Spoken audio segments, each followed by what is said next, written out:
Moelen met Pelt, welkom. Op zoek naar Lu met een interessant verhaal.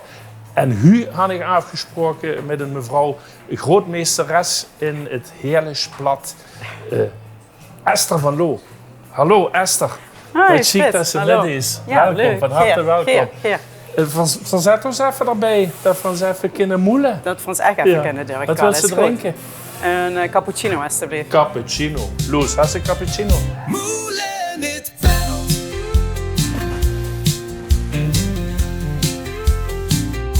Moelen met Pelt.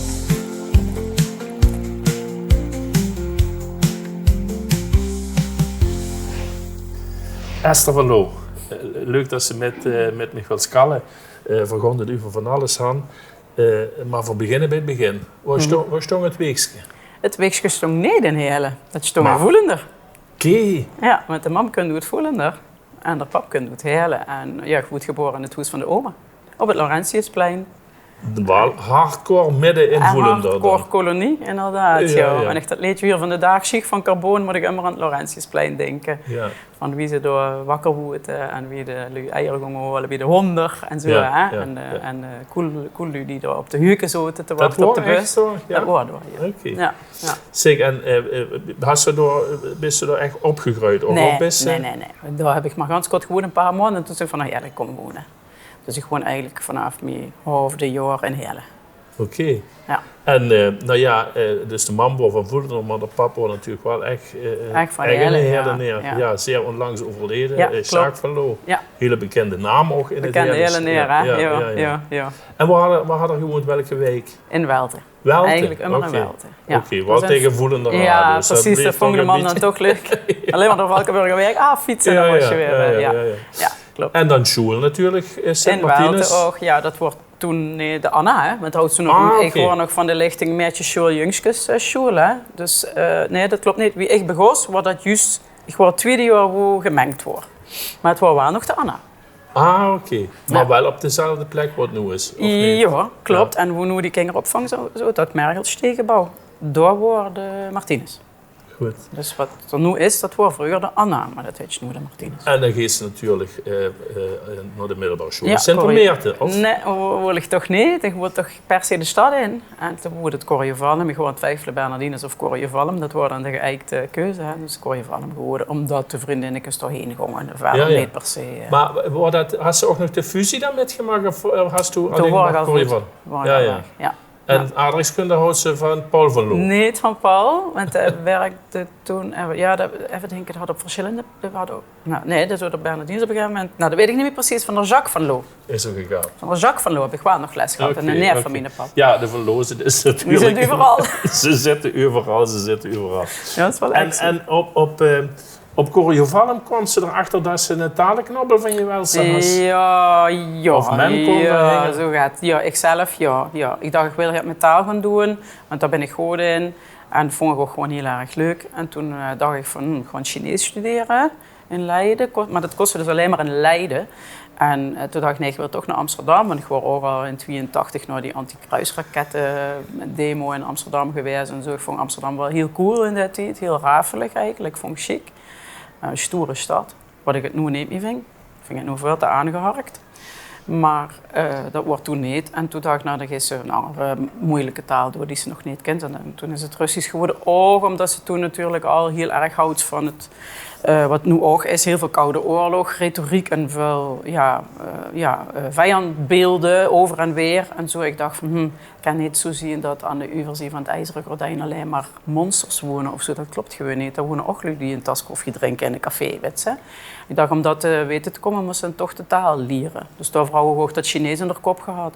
Maar toen is het Russisch geworden, heb ik nooit spijt van gehad. Ja. Niet erg populair op dit moment natuurlijk, het Op dit Russisch. moment niet, toen nog niet. Maar daar komen we nog over te kallen. Ja. Want daar raak ze even aan dat ik dat ook aansprook, het activistische. Ja, wat zeker. natuurlijk in de Randstad en in Amsterdam helemaal natuurlijk een rol speelt.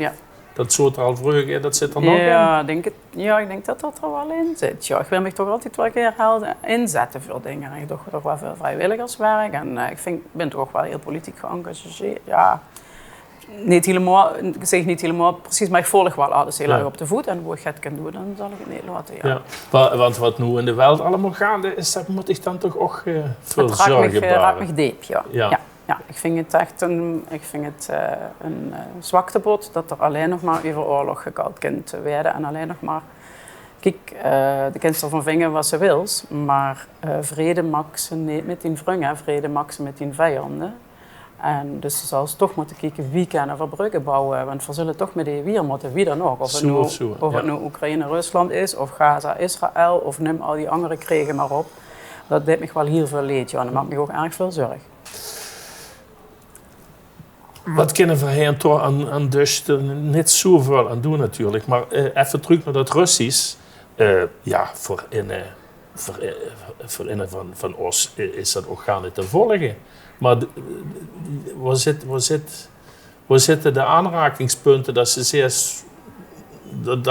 door kinderen aan huren? Ja, dan kan je toch wel duidelijk huren dat dat een Indo-Europese taal is. Dus ze kent, mensen het andere talen kent, en Russisch had bijna een identieke grammatica aan de Latijn bijvoorbeeld.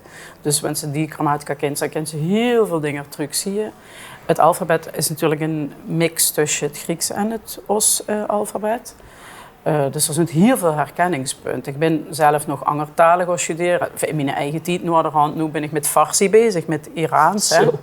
Maar dan gaan ze het wel overgaan. Trouwens, het is ook een Indo-Europese taal. Maar goed, daar zit ze al met dat alfabet Arabisch, hè, en al die invloeden van. Ik heb ook nog heel lang in Kazachstan gewerkt. Daar word ik bezig met Kazachs. Maar dat is geen Indo-Europese taal. En dan merk ze wel echt het grote verschil tussen dat Russisch gewoon veel gemakkelijker is. Oh ja? Want er zei ze toch gewoon, ik ga naar huis. Zeg maar, in het Russisch zei ze ook, ik ga naar huis. Maar dan met andere buurt. Maar in het Kazachs zei ze gewoon huis. En dan hebben ze nog een suffix voor ik. En dan hebben ze nog het wat het werkwoord aanduidt. Dus ik ben een naar huis gaand iemand. Of zo krijg je dan qua syntaxis. Snap ze?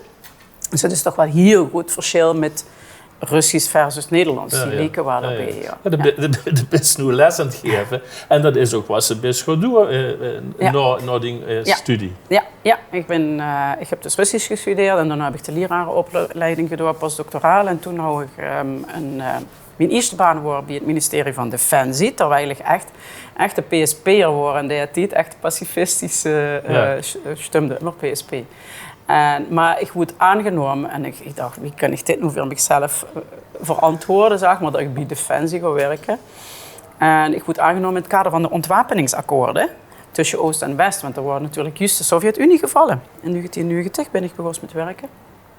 En het voormalig Warschau-pact en de NAVO zouden bij EGO controleren of ze die ontwapeningsakkoorden tegen naleven. En toen moesten er lui werden opgeleid die Russisch kalden. Dus ik ben begonnen met militairen die gewoon al lang militair worden. Want we hadden ook nog dienstplicht. Nou ja, het ganse leger wordt natuurlijk nog veel groter wie dat het nu is. En die worden dan in van die expertcommissies gezet. En die moesten dan naar Russische basis gaan. Bijvoorbeeld in Oost-Duitsland, maar ook het Weervoet. Hè, want ja, het Warschau-pact zo door gans Europa met basis. Hè. En die worden dan opgedoekt. Die zijn nog echt goed gegaan, in tegenstelling tot de NAVO, die gebleven is. Die had zich uiteindelijk niet aan de afspraken gehouden. Eventjes B-lijn. En die gingen dan doorkijken of die tanks worden doorgezegd op de manier zo wie dat moest. En dat ze daar dan noord aan de koffiezetapparaat van kost maken, zeg maar. Dus dat was mijn eerste baan. Ja, maar du bent dus ook op reis geweest. Ja, ik ben met die commissies ook wel metgegaan, kijken. Ja, dat was wel een enorm interessante ervaring natuurlijk. Ja, dat geloof ik. Ja, toen was ik 24. En daarna het onderwijs? Of? En daarna eigenlijk, ik heb 96 bij Defensie gewerkt, toen had ik het echt wel gezien. Toen dacht ik, nee. En toen werd trouwens de dienstplicht afgeschaft. Dus toen kreeg ze ook een hele andere sfeer door te hangen. En toen dacht ik, nee, dat is wel goed. En toen heb ik de kinderen gekregen, heb ik minder gewerkt. Even, dan ben ik voor mezelf begonnen. En dat heb ik eigenlijk immer meer en meer uitgebouwd. Dat ik voor mezelf, ik heb een heel lang een talenschool Russisch gehad. En dan werkte ik heel veel met de ministeries en grote klanten, Shell en banken. Guus Hiddink kan ik nog Russisch gegeven. Oké. Wie de trainer wordt in Rusland. Ja. Nou ja, echt een beetje van dat soort klanten over toen. En op een gegeven moment word ik daar ook, dat was 2010, word ik daar ook weer een beetje klommen. Toen ben ik bij CITO gaan werken van de CITO-toetsen. En daar ben ik heel dikwijls voor CITO Internationaal naar Kazachstan geschikt. Oké. En ja, ik kan wel durf vertellen weer. Dat, Nou ja, het is... maar daar zit weer de link naar het Limburgs. Ja. Daar komen we nog over te spreken, over het Limburgs natuurlijk, omdat dat ook zo belangrijk is. Maar eerst even, naar al dat Russisch, even een korte muzikale onderbreking. Oh, leuk. Want ook toen has aangegeven welke muziek je zou willen huren. En omdat het een sterke herinnering bij die opbrengen, de nummers met naar Keulen. Jazeker. Ja, dat is een beetje ook een hommage aan mijn pap, maar ook een hommage aan, zeg maar, vrouwen het er juist over, hè, van wat kunnen ze nou eigenlijk doen aan al die globale onrust, hè, al die krigen op de wereld enzovoort. Ja, we kennen als simpele ziel inderdaad niet zo ganz veel doen, maar er is een mooie uitspraak van Voltaire, dat had gezegd van in tijden van globale onrust, hou je eigen tuintje mooi. Zo, zorg voor die eigen gaat. En dat vind ik hier mooi, want ik denk dat is hoe ze waarheid kunnen doen. Lokaal kunnen ze waarheid betekenen. En dat, ik geloof er wel in dat zeg maar, die energie ook groter kunt worden, zeg maar puur op dat niveau. Hè. En natuurlijk, ik ken de beslissingnemende politici niet beïnvloeden, maar ik kan wel zorgen dat het hier schoon is met mijn buurman. En ik vind de Euregio wat dat betreft een heel mooi voorbeeld van wie ze zeg maar, ook grensoverschrijdend met die kind bijeenkomen. En voor zijn van vroeger, van hem ook echt fan immer van Keulen geweest. En mijn pap viesde door die ganse Euregio. Wat ik ook chic vind, is dat de ouders vroeger in de Keulen gingen dansen, of in Orken gingen dansen. En we verstonden elkaar, hè. Want ja, vier kalde Heerlijk en zie kalde Keuls. En dat was allemaal prima, hè. Dat vind ik gewoon heel, heel erg mooi. En de tekst van dat liedje vind ik gewoon prachtig. Maar de drie is ook niks met de carnaval, hè. We gaan eens even luisteren. Alle je lezer hoe van Casalla. Darum alle je lezer hoe. Op die Liebe und het Leben, op die Freiheit. Und da tut, komm mal trinke auch mit denen, die im Himmel sind. Alle Gläser hoch, alle Gläser hoch, oh, alle Gläser hoch, oh, alle Gläser hoch, oh. Terug naar de talen. Nederlands, Russisch, maar Heerlijksplat is ook heel erg belangrijk voor de Limburgs dialect in het algemeen. Ja, klopt. Ja, kijk, dus als Heerlijksplat vind ik ook heel leuk. En die lessen geef ik hier ook op Bichonk, hè, al sinds 2019. Want wie ik in Kazachstan werkte, wat ik juist zag, daar werkde ik aan... Kijk, dan moest ik voorstellen, in Kazachstan wordt het ook zo, hè, na het uitvallen van de Sovjet-Unie. Houden ze al die deelrepublieken, Georgië en Kazachstan en Tajikistan, 15 waren dat, hè, die worden eigenlijk alle nu hun eigen taal kwijt, omdat ze alle nu voor carrière te maken en zo moesten Russisch spreken. En die zijn zich toen gaan afvragen, god, wat is er eigenlijk met ons taal gebeurd? Met de oma mag ik Kazachs kallen. Of in de café of zo, maar lever niet op het werk, snap je? En toen is me dat immer duidelijker geworden. Ik dacht van ja... Zo is het in Nederland eigenlijk ook. Hè? Want er zijn talen die zijn belangrijk en er zijn talen die zijn minder belangrijk. En ik dacht van, nou, dat vond ik eigenlijk niet... Ik had in Kazachstan gezien wie ze daar anders met omkent. En ze houden daar een heel progressief taalbeleid opgericht en doorganig metgeholpen om dat op te bouwen. Op scholen houden ze een drietaligheidsbeleid. Dus of de kies is de Russische stroom, maar dan kroeg ze een hoop Kazachse vakken erbij. Of de kies is de Kazachse stroom en dan kroeg ze een hoop Russische vakken erbij. Dus het wordt heel erg inclusief. En dan kroeg ze ook nog het Engels voor de moderne vakken, zoals weet ik veel, computerkunde of economie of zo. Het wordt een heel mooi systeem en ik heb op verschillende sterren gewerkt, hoe ze zo'n school aan het inrichten worden en dan samen met de docenten gekeken naar wie ze het curriculum kunnen ontwikkelen en de toetsen en zo eromheen. Dus, maar immer meer wordt me duidelijk van god, wat kennen we daar in Nederland eigenlijk veel van leren. En toen heb ik samen met Leonie Korneps, ken ze ook wel, hebben voor een zijn voor onderdeel geworden van de Vereniging Levende Talen Nederland. En daar worden we dan de afdeling Levende Talen Limburgs van. En dat is een docentenvereniging voor professionals die willen zorgen voor toch een plaats voor het Limburgs in het onderwijs. Of dat nu is wat ik zelf geef Limburgs leren op latere leeftijd. Dus dat is dan LT2 heet je dat dan, hè? Limburgs als tweede taal. Maar ook zeg maar in plaats voor het Limburgs in de kinderopvang bijvoorbeeld. Hè? Want u ziet heel vaak van kinderen werden in het plat naar de kinderopvang gebracht en ze komen Nederlands spreken troet. En dus ja, zo ben ik er immer meer met aan de gang gegaan. En nog even terugkomend op die punt waar ze zei, heel erg plat. Voor mij gaat het meer om het Limburgs in zijn geheel. Want ik bleef een beetje voet bij de authenticiteit. Omdat, hoe lek ze hem, zeg maar. Authenticiteit is geografisch en historisch eigenlijk niet goed te pinpointen. Want wie mijn opa kalde, dat wou ook verhalen, maar dat had heus wel ganz anders gekald wie ik. En wat is nu authentiek, weet ze? En ik weet gewoon van mezelf. Ik ga ook soms zeg ik ook ik heb. En dat mag dan niet, hè. Volgens de authentieke, strenge Heerlandse leer moest ze zeggen, ik han. En dat doe ik ook. Maar soms kunt dat gewoon ergens vandaan, omdat ze dat zo dekt om die geen huis. En nou ja, zo. En dus ik probeer immer een beetje uit die authenticiteitsdiscussie te blijven. En ja, verhalen, dat zeg ik ook maar tegen mijn cursisten, want die werden er ook heel erg onzeker van. Die komen dan de klas en die denken, ik durf niks te zeggen, want... En ik heb dus heel veel cursisten die hier zijn opgegroeid in het Hollands. En die dat jammer vinden. En die denken, ik wil toch het dialect kallen. En die zeggen dan van... ik durf niks te zeggen, want ik ben immer bang dat ik het fout doe. En ik werd er ook op aangesproken. Dan zeg ik, ik hup. En dan moest niet... Snap ze, wat mag je doen? Wat mag je doen? Snap Kal gewoon plat. Kal gewoon plat. En zo wie er wil kniepen ook stong. Wanneer het dan nog het knoebelen had, hè? Ja. Want we werden natuurlijk als hele neren werden we al decennia lang werden we een beetje uitgelachen door andere Limburgers van dat dialect van en dat coole Hollands en nu maar op. Maar inmiddels deed de rest volgens mij van de provincie ook flink met. Van de Angerzee is het dialect ook echt wel, had veel aandacht nu. Ja, klopt. Veel officiële subsidies. Ga je dat helpen, denk je? Ik denk van wel. We zijn ook bezig naar zeg maar, een hogere erkenning. Hè. Ik weet niet of ze dat als metgekregen, maar we hebben nu erkenning deel 2. En dat zijn een aantal aanbevelingen in de richting van de provinciale overheid. Van zorg ervoor dat ze Limburgs zichtbaar maakt in de publieke ruimte. Zorg ervoor dat Limburgs een plaats had in het onderwijs. Maakt niet uit wie.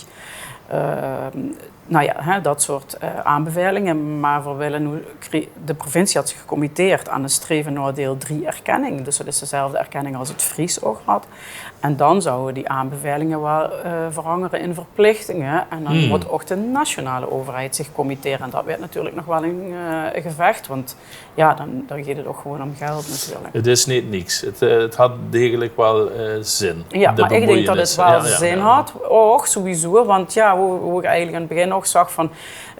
taal is meer dan moet ik gebeurd met een D of een T schrijven. Hè. Taal is gewoon ook identiteit. Cultuur. Het is ook een weerspiegeling van een sociale praktijk. Zodra je een journalist ziet, dan begin ik vanzelf in het Nederlands. Nou, dat probeer ik ook heel erg te veranderen. Om te denken van, nou, dan maken ze ook meerdere taalmodussen normaliseren, zeg maar. Hè? Niet van, we spreken hier Nederlands. Oh ja, en dat Limburgs, dat mag wel aan de tiek of zo. Hoeveel geeft ze niet naar een inclusieve taalmodus? Doe ik als Hollands tegen mij. Ik ga plat tegen dich, we verstaan elkaar, we praten allebei wat het liefste doen. Wie inclusief is dat eigenlijk? Precies, hè? We moeten langzamerhand natuurlijk naar een conclusie, Hester. En ja, we moeten toch nog even aandacht geven aan de houds in het verleden. Alles een keer een school, maar die school is er nu ook nog. Of is het weer een nieuwe school? Ja, dat is een nieuwe, ja. Ik heb ze hernoemd. Ze heet Maas-Rijnschool. En omdat er dus de Maas en de Rijn in zitten, dat zijn dan zo'n beetje de regio-grenzen.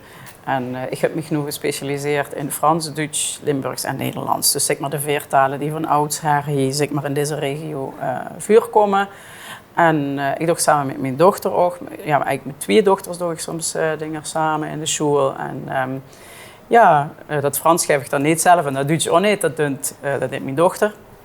Maar het Hollands schrijf ik zelf ook. Dat vind ik ook een hele leuke taal. En het Limburgs schrijf ik dan zelf ook. Ja, hier zoek ik het meeste. En ik doe voor consultancywerk voor de provincie, voor gemeentes en zo, voor taalbeleid te maken. Maar dus, wat je juist zag, klopt wel. Er zijn heel veel gemeentes bezig met wie kregen voor dat Limburgs toch in een soort van taalbeleid verankerd, zodat het niet elke keer van een individuele enthousiasteling afhing. Nee, En met pensioenigheid stopt het weer. Niet alleen voor de flauwekul. Ja, dat inderdaad, ja. Nou, Esther versleet wie gewend af met de Elske. En heerlijk. we hopen vandaag een boodschap voor de kijkers thuis te huren. Ja, Voor de kiekers heen. De kiekers heen, inderdaad. Ja, dat is nog niet zo gemakkelijk. Ik zou zeggen, koud plat, want dat geeft. Ook met de kinger, want dat geeft. Maar vooral een grote herinnering aan hele hoog. Gezondheid. Gezondheid. Angerwerk bij Moelen met Pelt. Ik heb nog militaire dienst gedaan en daarna, ik weet op een gegeven moment, ja, ik was wat het freewheelen, noem het maar zo. Heb ik nog 2 bijvakken kunstgeschiedenis en Frans gedaan. Hoe ik dat voor me. Maar dat waren eigenlijk de kerst op de taart. Kunstgeschiedenis, dat was het mooiste van het mooiste. Oké.